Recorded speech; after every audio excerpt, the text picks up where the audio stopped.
شیطان کا وسوسہ، پتہ نہیں قبول ہوگی یا نہیں، اتنی دعا تو مانگ چکا ہوں، ابھی تک تو کوئی نتیجہ سامنے نہیں آیا، اور مانگنے کا کیا فائدہ ہوگا؟ کیا واقعی دعا مانگتے ہوئے یہ وسوسہ نہیں آتا سب کو؟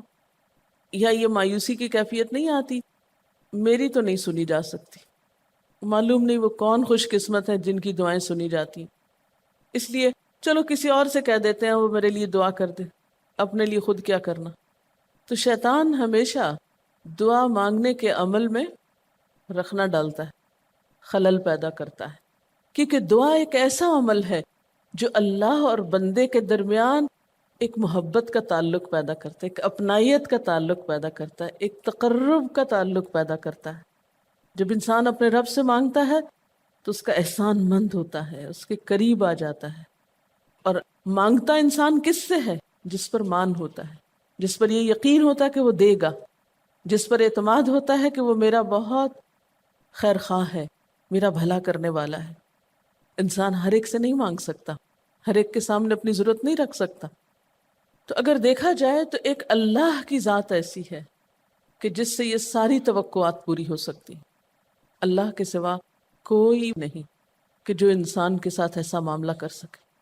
اس لیے تمہارا رب کہتا ہے کہ مجھ سے مانگو، اس کو پسند ہے بندوں کا مانگنا۔ اچھا، یہ جو دعا ہے اس میں صرف کسی چیز کا براہ راست نام لے کر مانگنا ہی شامل نہیں، یعنی مانگنے کے طریقوں میں صرف ایسا ہی نہیں کہ ہم کہ یا اللہ فلاں چیز مجھ کو دے دے۔ اس کے کئی انداز ہو سکتے ہیں۔ ایک تو یہی براہ راست کسی خاص چیز کا سوال کرنا، یہ بھی بہت اچھا ہے۔ بندوں سے سوال کرنا برا ہے، لیکن اللہ تعالیٰ سے سوال کرنا تو عبادت کا درجہ رکھتا ہے۔ یعنی کتنا پیار آتا ہے نا اللہ تعالیٰ پہ کہ ضرورت ہماری ہے اور ہمارے اس مانگنے کے عمل کو بھی عبادت کہہ رہا ہے، کیونکہ ایک تعلق ہے نا، وہ وقت اس کی یاد میں گزرتا ہے، اس کی طرف متوجہ ہو کر گزرتا ہے، اس لیے وہ وقت بھی عبادت بن جاتا ہے، وہ عمل بھی عبادت ہو جاتا ہے۔ تو ایک تو یہ کہ جیسے ہم سوال کرتے ہیں اللہم انی اسألک کہہ کے دعا مانگتے ہیں، یہ جتنی مسنون دعا میں آپ نے دیکھا ہوگا اسألک برابر سوال کا لفظ ہے۔ لیکن کچھ دعائیں ایسی ہوتی ہیں جس میں سوال نہیں کیا جاتا، صرف اللہ تعالیٰ کی حمد و ثنا کر دی جاتی ہے، جیسے حضرت ایوب علیہ السلام نے کہا تھا انی مسنی الضر وانت ارحم الراحمین۔ یہ بھی دعا کا ایک انداز ہے، مانگا کچھ بھی نہیں، بس اپنی تکلیف کا اظہار کر دیا اور اللہ تعالیٰ کی حمد و ثنا کر دی، مجھے تکلیف پہنچی ہے اور آپ سب سے بڑھ کے رحم فرمانے والے۔ یہ بھی نہیں کہا آپ رحم فرمائیے، کہ آپ تو سب سے بڑھ کے رحیم ہیں اور میری تکلیف آپ جانتے ہیں۔ یہ بھی ایک سٹائل ہے۔ اسی طرح کوئی ذکر کر دینا، مثلا استغفار پڑھنا۔ اب استغفار پڑھنے والے کے لیے کتنی خوشخبریاں ہیں کہ اس کا ہر مسئلہ آسان ہو سکتا ہے اس کی وجہ سے۔ خیر اس میں تو بخشش کی طلب ہوتی ہے، ایک طلب کا انداز ہے، لیکن استغفار جو ہے وہ عام دعا سے ذرا مختلف ہے۔ اسی طرح درود شریف پڑھنا، اس میں اپنے لیے تو آپ کچھ بھی نہیں مانگ رہے ہوتے، نبی صلی اللہ علیہ وسلم کے لیے مانگ رہے ہیں، لیکن وہاں کیا ہو رہا ہے کہ جب آپ ان کے لیے رحمت کی دعا مانگتے ہیں اللہ تعالیٰ آپ پہ 10 رحمتیں فرماتے ہیں۔ یہ بھی ایک مانگنے کا انداز ہے۔ اب درود شریف پڑھنا جو ہے باعث برکت بھی ہے، عبادت بھی ہے، ذکر بھی ہے اور ایک طرح کی دعا بھی ہے۔ اسی طرح بعض اذکار کے آپ نے کتنے فائدے دیکھیں، صبح شام کی دعاؤں میں آپ دیکھیے آپ پڑھتے ہیں بسم اللہ الذی لا یضر مع اسمہ شیء فی الارض ولا فی السماء وہو السمیع العلیم۔ یہ صرف ذکر ہے، اس میں آپ مانگ تو کچھ نہیں رہے، لیکن کتنی فضیلت ہے اس کی کہ جو شخص یہ دعا پڑھے گا اس کو کوئی چیز نقصان نہیں دے گی۔ اس میں آپ یہ نہیں کہہ رہے کہ یا اللہ میں تجھ سے سوال کرتا ہوں کہ ہر نقصان دہ چیز کو مجھ سے دور کر دے، نہیں۔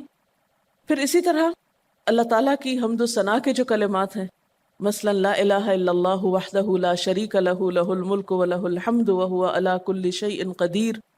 عرفات کی حدیث میں آتا ہے کہ آپ نے فرمایا کہ عرفات میں میری دعا اور مجھ سے پہلے انبیاء کی دعا یہ کلمہ ہے، یہ لا الہ الا اللہ۔ اب اگر دیکھا جائے تو اس میں تو کوئی دعا کی بات نہیں، یہ تو صرف اللہ کا ذکر ہے۔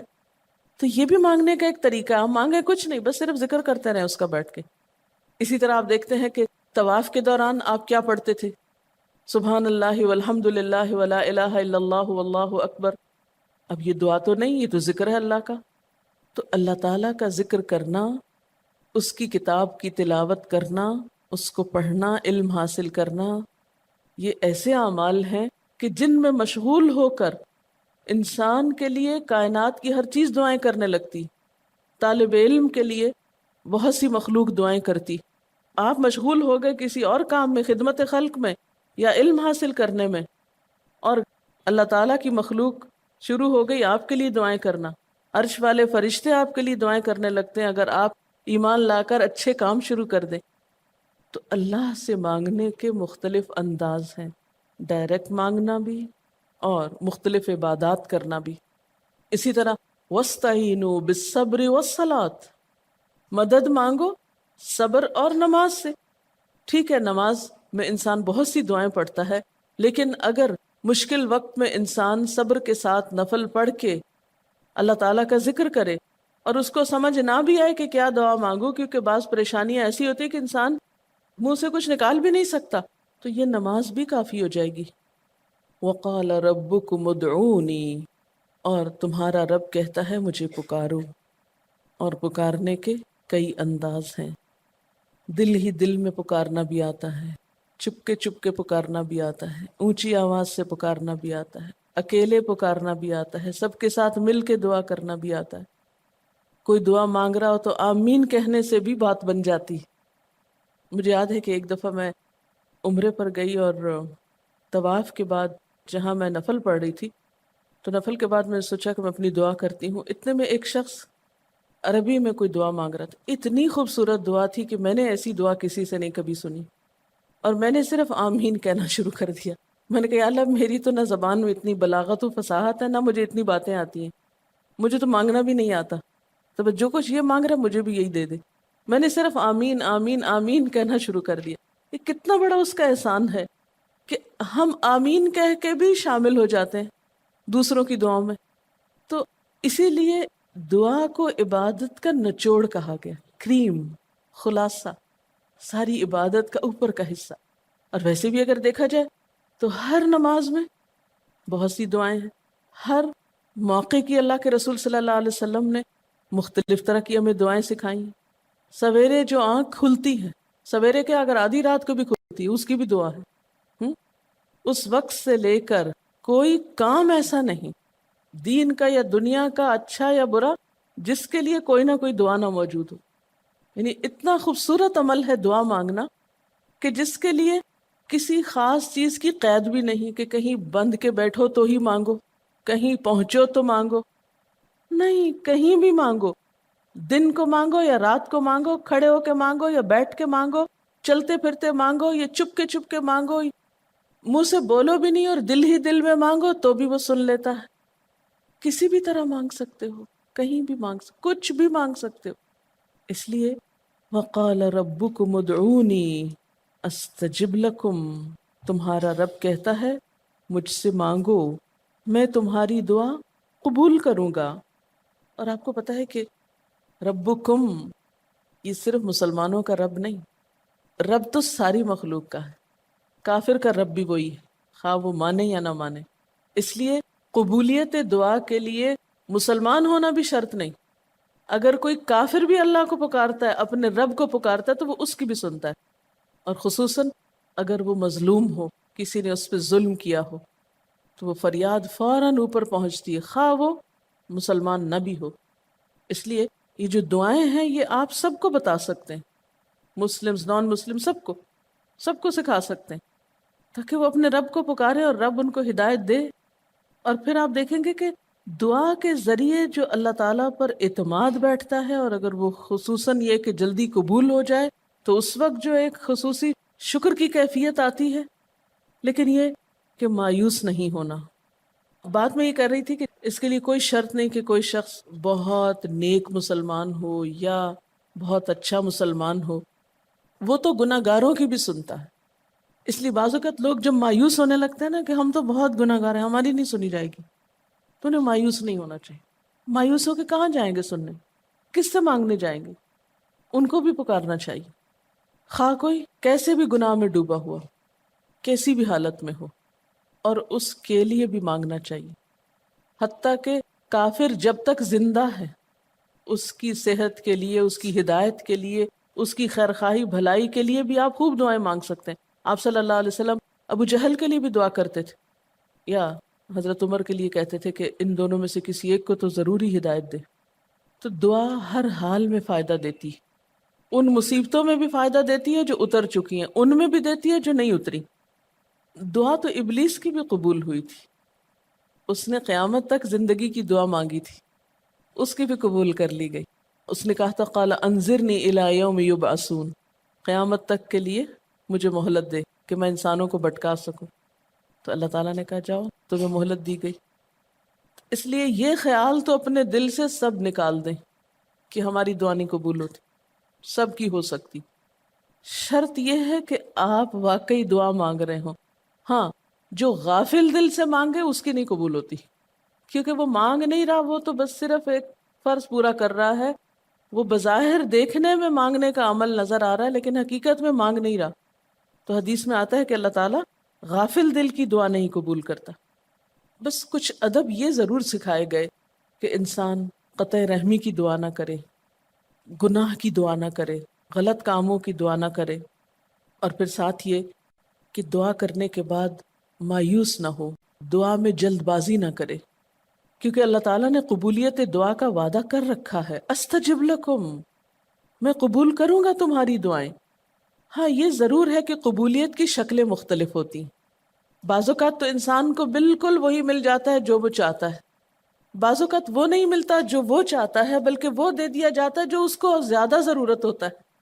یعنی ہمارا تو علم اتنا محدود ہے نا، ہم ایک چیز مانگ رہے ہوتے ہیں جو ہمارے حق میں کوئی زیادہ اچھی نہیں ہوتی. اللہ تعالیٰ ہمارے لیے ہم سے بڑھ کر مہربان ہے، وہ ہمیں وہ نہیں دیتا بلکہ وہ دیتا ہے جو ہمیں اس سے زیادہ فائدہ دے سکتا ہے. اگر آپ اپنی گزشتہ زندگی کی دعاؤں پہ ایک نظر ڈالیں تو ہم کتنی چھوٹی چھوٹی چیزیں مانگتے رہے ہیں اور اللہ تعالیٰ نے ہمیں اس سے بڑھ کر عطا کیا ہے.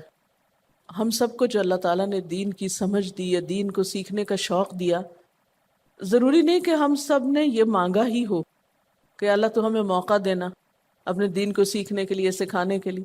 لیکن یہ ضرور ہو سکتا ہے کہ ہم زندگی میں کچھ اور مانگتے رہے اور ہمیں وہ نہیں ملا، یہ نعمت مل گئی اور وہ ہمارے حق میں زیادہ بہتر ہو گئی. اور یہ ہو سکتا تھا کہ ہمیں وہ چیز مل جاتی اور آج ہم اس چھوٹی سی چیز کو لے کر اس کا شوق بھی پورا کر چکے ہوتے ہیں، اس کی ساری اٹریکشن ختم ہو چکی ہوتی، کیونکہ دنیا کی کوئی چیز ایسی نہیں جس کی اٹریکشن ختم نہ ہو جائے یا جس کی ویلیو گھٹ نہ جائے، جو پرانی نہ ہو جائے. لیکن قرآن کا علم ایک ایسا علم ہے جو ہر دم نیا لگتا ہے، ہر دم زندگی دیتا ہے، خوشی دیتا ہے، سکون دیتا ہے، ایک راحت ملتی ہے. یہ پرانا نہیں ہوتا. پھر اسی طرح یہ بھی ہوتا ہے کہ بعض اوقات انسان کی کوئی آفت ٹال دی جاتی. آپ مانگ رہے ہیں رزق، تو وہ رزق میں برکت تو نہیں ہوتی مثلا، لیکن کوئی بیماری آپ سے ٹال دی جاتی کہ خدا نہ خواستہ آپ کو اگر مال مل بھی جائے اور ایسی بیماری لگ جائے کہ سارا مال اس میں ڈوب جائے تو مال بھی گیا اور تکلیف الگ. تو اللہ تعالیٰ اپنی رحمت سے آپ کو زیادہ مال تو نہیں دیتے مگر وہ بہت بڑی بلا سے محفوظ رکھتے ہیں، کسی حادثے سے بچا لیتے ہیں، کسی ایسی پریشانی سے بچا لیتے ہیں کہ جس میں آپ کا سب کچھ ہی کھپ جاتا. کیونکہ ہمارے پاس کوئی رائٹ تو نہیں ہے، ہم کو ڈیزرو تو نہیں کرتے کہ ہر وقت ہم امن و امان میں رہیں. ہمارے اپنے گناہوں کی بدولت، کئی بیرونی اسباب کی بدولت کوئی مشکل، کوئی حادثہ، کوئی مصیبت کسی بھی وقت آ سکتی جو دنیا میں مختلف لوگوں پر آتی رہتی. ہم ہر امن ڈیزرو تھوڑی کرتے ہیں، یہ تو اللہ کی عنایت اور رحمت اور نعمت ہے کہ وہ جو ہمیں دیے ہوئے یہ. اور یہ عین ممکن ہے کہ ہم کوئی اور دعا مانگتے ہوں اور اللہ تعالیٰ اس کی بجائے ہمیں عافیت میں رکھے ہوئے ہو، ایک پرسکون زندگی دیے ہوئے ہیں ہمیں کہ ہمارے ہاتھ پاؤں سلامت ہیں، ہم بول سکتے ہیں، ہم دیکھ سکتے ہیں، ہم کھا پی سکتے ہیں، ہم چل پھر سکتے ہیں، ہم کسی کے محتاج نہیں ہیں. کتنا بڑا احسان ہے اس کا. اس لیے اگر کوئی دعا وقتی طور پر بعین ہی قبول نہیں ہوتی، بعین ہی کا کیا مطلب ہے؟ ایز اٹ از، جس طرح ہم چاہتے ہیں، تو بھی کوئی بات نہیں، صبر کرنا چاہیے. لیکن یہ نہیں سوچنا چاہیے کہ نہیں اللہ تعالیٰ دعا نہیں سنتا. ایک اور جگہ پر بھی فرمایا وَإِذَا سَأَلَكَ عِبَادِي عَنِّي فَإِنِّي قَرِيبٌ أُجِيبُ دَعْوَةَ الدَّاعِ إِذَا دَعَانِ فَلْيَسْتَجِيبُوا لِي وَلْيُؤْمِنُوا بِي لَعَلَّهُمْ يَرْشُدُونَ. جب میرے بندے آپ سے میرے بارے میں سوال کریں تو آپ بتا دیجئے کہ میں قریب ہوں، بہت قریب ہوں. اجیب دعوت الداعی، میں پکارنے والے کی پکار کا جواب دیتا ہوں. استجب لکم، قبول کرتا ہوں. یہ ایسے دل کے بہلانے کے لیے نہیں کہا گیا، یہ حقیقت ہے، یہ سچ ہے، اس پر ہمارا ایمان اور یقین ہونا چاہیے پختہ، اور اس کو چھوڑ کر اوروں کے پاس نہیں جانا چاہیے، کسی اور سے نہیں مانگنا چاہیے، صرف اسی سے مانگنا چاہیے، کیونکہ یہ عبادت بھی ہے اور پھر وہ ہر چیز دینے کے قابل بھی ہے، اس کی قدرت، اس کا علم، اس کی رحمت ہر چیز پہ چھائی ہوئی ہے، اس لیے اس سے مانگتے چلے جاؤ، اور پھر کبھی ایک انداز سے، کبھی دوسرے انداز سے، کبھی تیسرے انداز سے، لیکن اس سے ہمیشہ اچھی امید رکھو، لا تقنطوا من رحمت اللہ۔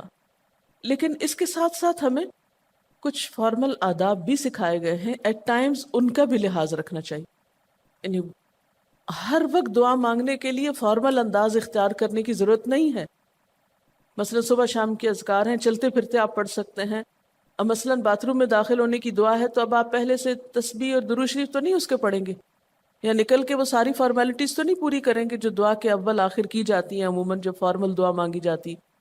تو ایٹ ٹائمز آپ بس ڈائریکٹ دعا مانگ لیں، ایٹ ٹائمز آپ پوری فارمیلٹیز کے ساتھ مانگ لیں، اور اس میں آپ دیکھیے کہ فارمل دعا مانگنے کا طریقہ کیا ہے کہ اللہ تعالیٰ کی حمد و ثنا سے شروع کیا جائے، نبی صلی اللہ علیہ وسلم پر درود بھیجا جائے، پھر اسی طرح یہ ہے کہ دعا میں عاجزی ہونی چاہیے، مانگنے کا انداز غالب ہونا چاہیے، شعر کے انداز میں چیخ چلا کے دعا نہیں مانگنی چاہیے، یا تقریر کے انداز میں دعا نہیں مانگنی چاہیے، امید اور خوف کے درمیان اعتدال کے ساتھ، پھر اسی طرح یہ کہ دعا میں مبالغہ آرائی نہیں کرنی چاہیے، پھر اسی طرح کچھ چیزیں ایسی ہیں کہ جن کا اگر اہتمام کبھی ہو سکے کبھی کبھار تو بہت اچھا ہے، اور خصوصی جو قبولیت کے اوقات ہیں ان کا لحاظ رکھتے ہوئے ان مواقع سے فائدہ اٹھانا چاہیے، مثلا رات کے تیسرے حصے میں یعنی سحر کے وقت، پھر اسی طرح اذان اور اقامت کے درمیان، صف میں کھڑے ہو کر، صدقہ کرنے کے بعد، کوئی بھی نیکی کا کام کرنے کے بعد، عصر کی آخری گھڑی میں، جمعے کے دن ایک خاص گھڑی میں، سجدے میں دعا، رات کو آنکھ کھل جانے پہ دعا، امر بالمعروف اور نہی عن المنکر کے بعد دعا، تلاوت قرآن کے بعد دعا، عرفہ کے دن کی دعا، رمضان کے مہینے میں خصوصاً روزہ افطار کرتے وقت دعا، پھر عادل امام کی دعا، مسافر کی دعا، بارش کے وقت کی جانے والی دعا، یہ خاص قبولیت کے اوقات اور اسباب ہیں، پھر اتحیات اور درود شریف کے بعد کی جو دعا ہے جو ہم بیٹھ کے نماز کے آخر میں پڑھتے ہیں، یہ بھی صرف رب جعلنی تک ہی نہیں بلکہ اس سے زیادہ دعائیں بھی ہیں۔ پھر اسی طرح جب اللہ تعالیٰ پر بہت پیار آ رہا ہو، بہت دل اس کی طرف متوجہ ہو، کیونکہ اللہ تعالیٰ غافل دل کی دعا نہیں سنتے، تو جب دل بہت متوجہ ہو تو فوراً دعا کے بھی فائدہ اٹھا لیں۔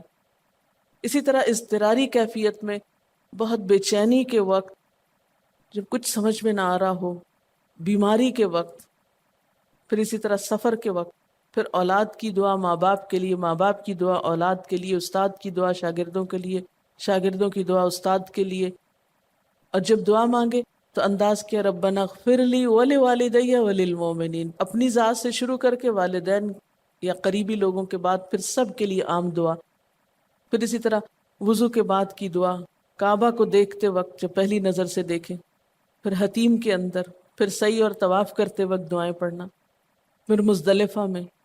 لیکن یاد رکھیے کہ ان قبولیت کے خاص مواقع اور مقامات کے علاوہ دعا تو کسی بھی وقت کی جا سکتی اور کوئی بھی گھڑی قبولیت کی گھڑی ہو سکتی، اس لیے ہمیشہ دعا مانگتے وقت یہ یقین رکھیں کہ اللہ تعالیٰ قبول کرے گا، مایوسی کے ساتھ دعا نہ ہو، کیونکہ جتنی ہماری دعا کے اندر یقین کی کیفیت ہوگی اتنا ہی انشاءاللہ قبولیت کے چانسز زیادہ ہوں گے۔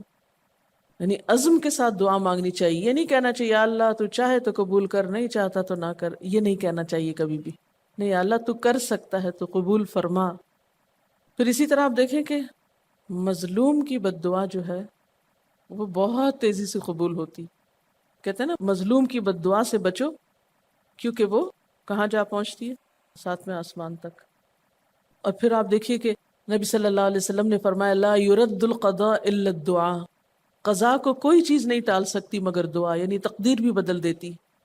آپ صلی اللہ علیہ وسلم نے فرمایا آدمی جب کبھی اللہ سے دعا مانگتا ہے اللہ تعالیٰ اسے یا تو وہی چیز دے دیتا ہے جس کی اس نے دعا کی تھی، یا اس درجے کی کوئی بلا آنے پہ اس سے روک دیتا ہے۔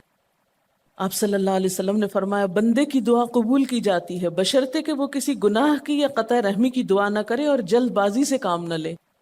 عرض کیا گیا جلد بازی کیا ہے یا رسول اللہ؟ فرمایا جلد بازی یہ ہے کہ آدمی کہے میں نے بہت دعا کی مگر میں دیکھتا ہوں کہ میری دعا قبول ہی نہیں ہوتی، اور یہ کہہ کر آدمی تھک جائے اور دعا مانگنی چھوڑ دے۔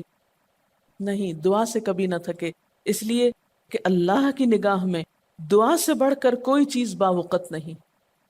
لیس شیء اکرم علی اللہ من الدعاء۔ اور پھر خصوصاً اللہ کا فضل مانگنا، قرآن پاک میں بھی اللہ تعالیٰ فرماتے ہیں وَاسْأَلُوا اللَّهَ مِنْ فَضْلِهِ، اللہ سے اس کے فضل کا سوال کرو۔ پھر اسی طرح عافیت کی دعا کہ اللہ تعالیٰ ہر حادثے مصیبت تکلیف پریشانی سے بچا کر رکھے، یہ دعا بھی بہت پسندیدہ ہے اللہ تعالیٰ کے نزدیک۔ آپ صلی اللہ علیہ وسلم نے فرمایا دعا ہر حال میں فائدہ دیتی ہے، ان بلاؤں کے معاملے میں جو نازل ہو چکی اور ان کے معاملے میں جو نازل نہیں ہوئی، بس اے بندگان خدا تم ضرور دعا مانگا کرو۔ اور پھر آخری بات کہ تم میں سے ہر شخص کو اپنی ہر حاجت اپنے رب سے مانگنی چاہیے، حتیٰ کہ اگر جوتی کا تسمہ بھی ٹوٹ جائے تو بھی اللہ تعالیٰ سے دعا کرے، یعنی چھوٹی چھوٹی چیزوں میں بھی جب ضرورت پیش آئے تو اللہ کی طرف رجوع کرے۔ وَقَالَ رَبُّكُمُ ادْعُونِي أَسْتَجِبْ لَكُمْ، اور تمہارا رب کہتا ہے کہ مجھے پکارو، مجھ سے مانگو، میں تمہاری دعا قبول کروں گا۔ ان الذین یستکبرون عن عبادتی، بے شک وہ لوگ جو میری عبادت یعنی دعا سے تکبر کرتے ہیں، یعنی مجھ سے تکبر کی بنا پر نہیں مانگتے، جیسا کہ حدیث میں بھی آتا ہے من لم یسأل اللہ یغضب علیہ، جو اللہ سے نہیں مانگتا اللہ اس پہ غضبناک ہوتا ہے، یعنی جو دعا نہیں کرتا اللہ تعالیٰ اس سے ناراض ہوتا ہے، کیونکہ وہ تو بے تعلق ہو گیا نا اپنے رب سے نہ مانگ کر، اور خصوصاً تکبر کی وجہ سے۔ ایسے لوگوں کی جزا کیا ہے؟ سیدخلون جہنم داخرین، ان